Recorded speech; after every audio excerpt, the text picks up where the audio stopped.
اسلامی مہینوں میں سب سے پہلا مہینہ محرم الحرام کا مہینہ جو ابھی چل رہا ہے، اس مہینے کی فضیلت اور اس کی اہمیت اور اس کا مقام یہ اسلام سے پہلے سے اس کی اہمیت سمجھی جاتی رہی۔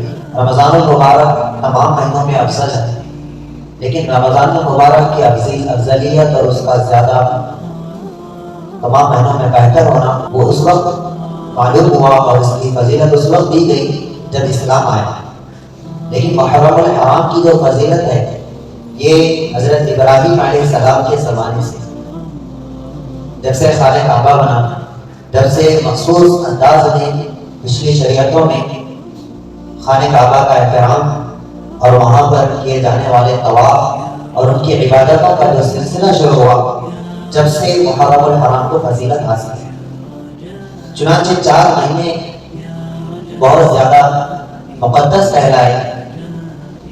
حضور اکرم صلی اللہ علیہ وسلم کی نبوت سے پہلے بھی اور اسلام نے بھی ان 4 مہینوں کی فضیلت کو برقرار رکھا۔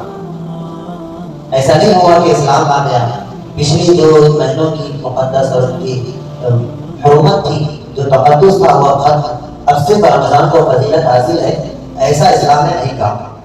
بلکہ اسلام کا ماننا یہ ہے، شریعت کا ماننا یہ ہے کہ رمضان مبارک کو فضیلت حاصل ہے تمام مہینوں میں، لیکن پچھلے جو اللہ تعالیٰ نے 4 مہینوں کی فضیلت جو لوگ قدیم زمانے سے مانتے ہوئے آ رہے ہیں، ان مہینوں کو اللہ تعالیٰ نے برقرار رکھا۔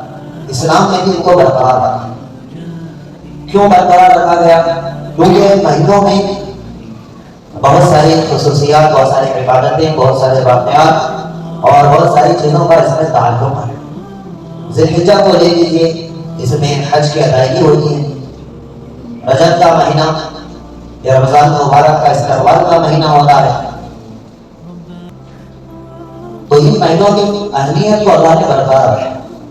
ان مہینوں کے پہلے زمانے میں جو حرمت اور تقدس کا خیال رکھا جاتا تھا وہ اس طور پر کہ ان مہینوں میں آپس کے قبیلے لڑتے جھگڑتے نہیں تھے، جنگ و جدال ان مہینوں میں نہیں کرتے تھے۔ اگر پہلے سے جنگ جاری رہتی تو پھر وہ مہینوں کو آگے پیچھے کر دیتے، یعنی اب ذی الحجہ میں ان کی جنگ شروع ہوئی، محرم تک رکنے کا نام نہیں لی، تو وہ کہہ دیتے کہ اب اس سال کو ہم محرم کے مہینے کو سفر کا مانیں گے اور جو سفر کا مہینہ آنے والا ہے اس کو ہم محرم کا سمجھیں گے۔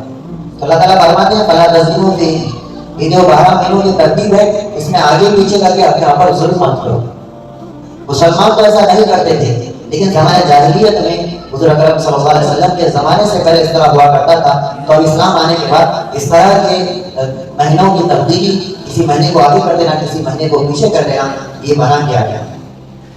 اب جو مہینے ترتیب سے چلے آ رہے ہیں اسلام کے آنے کے بعد، اس میں کسی طرح کا ظلم نہیں ہوا، کسی طرح کی تبدیلی نہیں ہوئی، اور قیامت تک انشاءاللہ ایسے ہی چلتا رہے گا۔ محرم الحرام کی فضیلت بہت سارے مسلمانوں کا یہ خیال ہے، صرف جہالت کی بنا پر، کہ واقع کربلا کی وجہ سے اس کو فضیلت حاصل ہے۔ حالانکہ اس مہینے کی فضیلت حضرت ابراہیم علیہ السلام کے زمانے سے، جبکہ واقع کربلا کا نام و نشان بھی نہیں، اور اس مہینے کی فضیلت کو قرآن نے بیان کی، اور قرآن کا نازل ہونا حضور کے زمانے میں، اور واقع کربلا حضرت حسین رضی اللہ، حضرت حسن رضی اللہ عنہ کی خلافت کے بعد حضرت امیر معاویہ رضی اللہ کا بیٹا یزید جو ظالم سمجھا جاتا ہے، وہ اس کی خلافت جس میں حضرت حسین رضی اللہ عنہ اس کے ہاتھ پر بیعت کرنے سے رک جاتے ہیں، تو یہ واقعہ صحابہ خلفاء راشدین کے زمانے کے بعد اور حضرت حسنین کے زمانے میں، حضرت حسن رضی اللہ عنہ کی شہادت کے بعد حضرت حسین رضی اللہ عنہ کے زمانے میں آپ کے ساتھ یہ واقعہ پیش آیا۔ تو واقعہ پیش آیا بہت بعد میں، اور قرآن نازل ہوا حضور کے زمانے میں، اور قرآن کہتا ہے منہا اربعۃ حرم، 12 مہینوں میں 4 مہینے عصمت والے ہیں، اس میں ایک محرم الحرام کا مہینہ۔ تو واقع کربلا کی وجہ سے اس کو فضیلت حاصل نہیں ہے، اللہ تعالیٰ نے اس مہینے کی فضیلت کی وجہ سے واقع کربلا کو اس میں پیش فرمایا، اس میں واقع رونما ہوا۔ اللہ نے واقع کربلا کو مقدس مہینے کا انتخاب کیا، تو اس مہینے کی وجہ سے واقع کربلا میں اور زیادہ فضیلت حاصل ہو جاتی ہے اس واقعے کو، اور اس میں شہید ہونے والوں کو اور زیادہ فضیلت مل جاتی ہے اس مہینے میں ہونے کی بنا پر۔ جیسے کہا جاتا ہے حدیث میں ہے کہ رمضان مبارک میں کسی کا انتقال ہو جائے تو اس کو شہادت کا مرتبہ دیا جاتا ہے. تو کسی کے انتقال ہونے کی وجہ سے یہ فضیلت نہیں رکھی گئی، بلکہ یہ فضیلت تو رکھی گئی. اب اس فضیلت میں لانے کے لیے کسی کو اللہ تعالیٰ رمضان میں موت دے دیتے ہیں اور ان کی زندگی کو ختم کر دیتے ہیں. تو ایسے ہی اس مہینے کی فضیلت تو پہلے سے برقرار تھی. اب حضرت حسین رضی اللہ عنہ کی شہادت کی فضیلت کو اور ان کے مرتبے کو بڑھانے کے لیے اللہ نے اس مہینے کا انتخاب فرمایا. تو یہ مہینہ پہلے سے قابل احترام ہے. اب اس کا احترام کیا ہے؟ اس کا احترام یہ ہے کہ جس طرح زمانے جاہلیت میں مشرکین مکہ، منافقین، یہود و نصارا اپنی طرف سے کوئی کام کرتے تھے تو اس کام کو اللہ نے ظلم کہا. تو پتہ چلا کہ جو بھی ہمیں کام کرنا ہے، دین کے جتنے بھی کام کرنے ہیں، جتنے بھی شعبے اپنانے ہیں، چاہے خوشی کا موقع ہو یا غم کا موقع ہو، وہ اپنی طرف سے ہمیں کرنا نہیں ہے. ہم جو بھی کر رہے ہیں اس کی بنیاد ہو، وہ تعلیمات اسلام میں ثابت ہو، جس کا حضور اکرم صلی اللہ علیہ وسلم نے حکم دیا ہو. یا ہم جس امام کی ابتدا کرتے ہیں حضرت امام ابو حنیفہ رحمۃ اللہ علیہ، اس امام سے ہمارے مسلک میں وہ چیز ثابت ہے، تبھی وہ شریعت کا حصہ بن سکتا ہے. اگر ہم دوسرے مسلک کے لوگوں کی باتیں یا اپنی طرف سے، اپنے دماغ سے، اپنی سوچ سے، اپنی فکر سے کوئی کام کرتے ہیں تو پھر یہ ہم اس آیت کا مصداق بن جاتے ہیں جس آیت میں اللہ تعالیٰ فرماتے ہیں فَلَا تَظْلِمُوا فِي أَنفُسِكُمْ. اپنی طرف سے تم جس طرح زمانے جاہلیت والے مہینوں کو آگے پیچھے کر کے اپنے آپ پر ظلم کرتے تھے، اس طرح تو ان مہینوں میں اپنی طرف سے کوئی خاص کام کر کے ظلم مت کرو. اسلامی تعلیمات میں کسی کے پیدا ہونے پر یا کسی کی وفات پر یا کسی کی شہادت پر کوئی خاص عمل کرنے کا حکم نہیں دیا.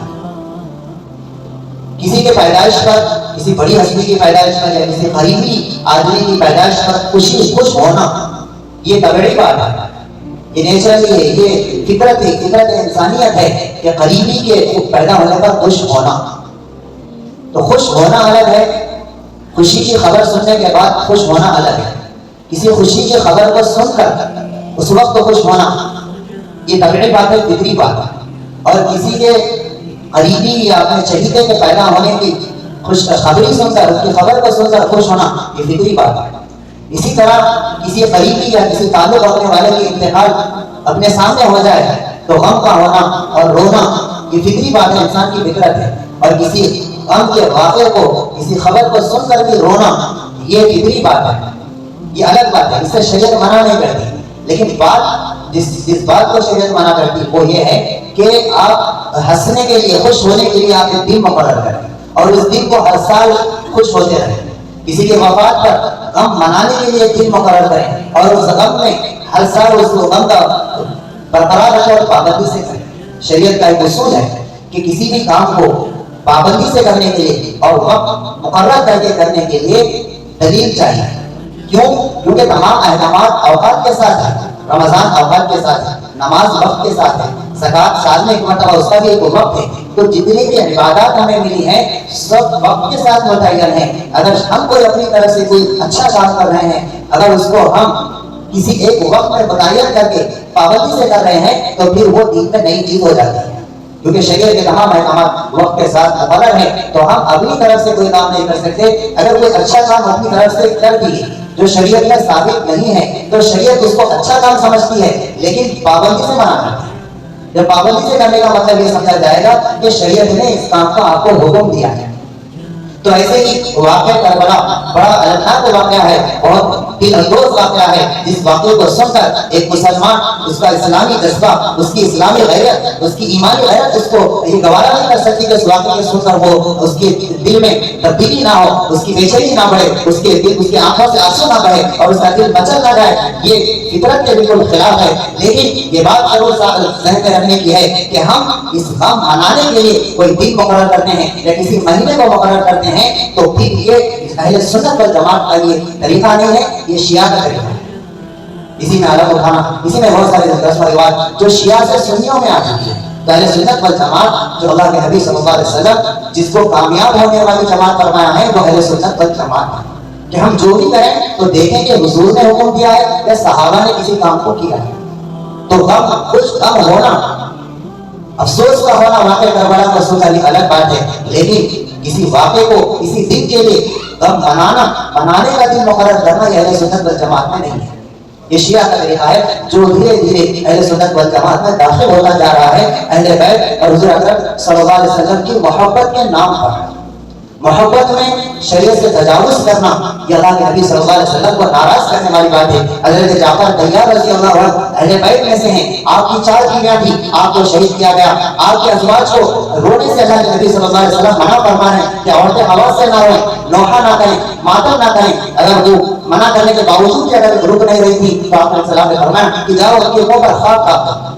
شریعت بالکل اس کی اجازت نہیں دیتی ہے کہ کہبان چاٹ کریں، ماتم کریں، نوحہ کریں، رونے میں چلائیں۔ تو واقع کربلا یہ بہت اس واقعے کی جو کیفیت ہے، جو انداز ہے، یہ بہت المناک ہے، لیکن شریعت آپ ہمیں اہل سنت والجماعت کے لیے یہ پیغام نہیں دیتی ہے کہ آپ ہر سال نہ مناؤ۔ واقع کربلا کو ضرور سنو، غم ظاہر ہو، آنکھوں سے خود بخود آنسو نکل جائے، اور نکلنا بھی چاہیے کہ فطری تقاضا ہے، ایمانی تقاضا ہے، لیکن خصوصیت کے ساتھ ماتم اور غم کا مہینے کو غم کا مہینہ کہہ دینا یہ بالکل، اور نحوست کا مہینہ کہہ دینا یہ تو اور بڑی ظلم اور زیادتی کی بات ہے۔ جس مہینے میں بہت سارے واقعات پیش آئے، موسیٰ علیہ السلام کو نجات ملی، حضرت ابراہیم علیہ السلام کو آگ سے نجات ملی، اور اس میں بہت سارے صحابہ کی شہادتیں واقع ہیں۔ شہادت کا ہونا اسلام میں کوئی غلط نہیں ہے، لیکن وہ جو بے دردی سے ہوا تھا وہ افسوسناک ہوا، کیونکہ شہادت حضور اکرم صلی اللہ علیہ وسلم فرماتے ہیں وَدِدْتُ أَنْ أُقْتَلَ فِي سَبِيلِ اللَّهِ ثُمَّ أُحْيَىٰ ثُمَّ أُقْتَلْ ثُمَّ أُحْيَىٰ ثُمَّ أُقْتَلْ۔ 3 مرتبہ آپ علیہ السلام فرماتے ہیں میں چاہتا ہوں کہ میں خدا میں شہید کیا جاؤں، پھر زندہ کیا جاؤں، پھر شہید کیا جاؤں، پھر زندہ کیا جاؤں، پھر شہید کیا جاؤں۔ تو یہ شہادت کی تمنا ہر صحابی کے دل میں ہوتی تھی۔ تو جو شہید ہو چکے ان کے بارے میں فرمایا گیا کہ انہیں مردہ مت کرو، جو رات خدا میں شہید کے گئے مردہ مت کرو۔ تو غم کس کا منایا جاتا ہے؟ غم تو ان کا منایا جائے جو جنہیں مردہ کہنے کا حکم دیا گیا، جنہیں زندہ کہنے کا حکم دیا گیا، ان کا غم منایا نہیں کرتے۔ وہ تو انہیں زندہ کہو، انہیں مردہ مت کہو جو رات خدا میں شہید کیے گئے۔ تو اہل سنت والجماعت کی تعلیمات یہ ہیں کہ ہم نہ غم منانے کا کوئی عنوان رکھیں، کوئی دن رکھیں، ضرور واقعات کو سنیں، ضرور اس سے عبرت لیں، ضرور اس سے واقعات سے حکمت حاصل کریں، ضرور اس میں بہت ساری نصیحتیں چھپی رہتی ہیں، اس سے ہم ضرور حاصل کریں۔ اس کے علاوہ کوئی کام اپنی طرف سے ایسا نہ کرے جو شریعت اسلام میں ثابت نہیں، کیونکہ جو آدمی جو کام شریعت کا نہیں ہے وہ کرتا ہے، جس کے بارے میں اللہ کے نبی فرماتے ہیں یخرج من الاسلام کما یخرج الشعر من العجین، وہ اسلام سے ایسے خارج ہوتا ہے دین میں نیا کام کرنے والا جیسے گوندے ہوئے آٹے میں سے بال نکل جاتا ہے، آٹے میں حرکت نہیں ہوگی، ایسے ہی یہ دنیا والوں کی فہرست میں مسلمان کہلاتا ہے، لیکن اسلام کی فہرست میں وہ کافر لکھا جاتا ہے۔ اللہ رب العزت سے دعا ہے کہ اللہ تعالیٰ ہم سب کو اہل سنت والجماعت پر ثابت قدمی اور مکمل تعلیمات پر عمل کرنے کی توفیق عطا فرمائے، خرافات سے گناہ سے ہم سب کی حفاظت۔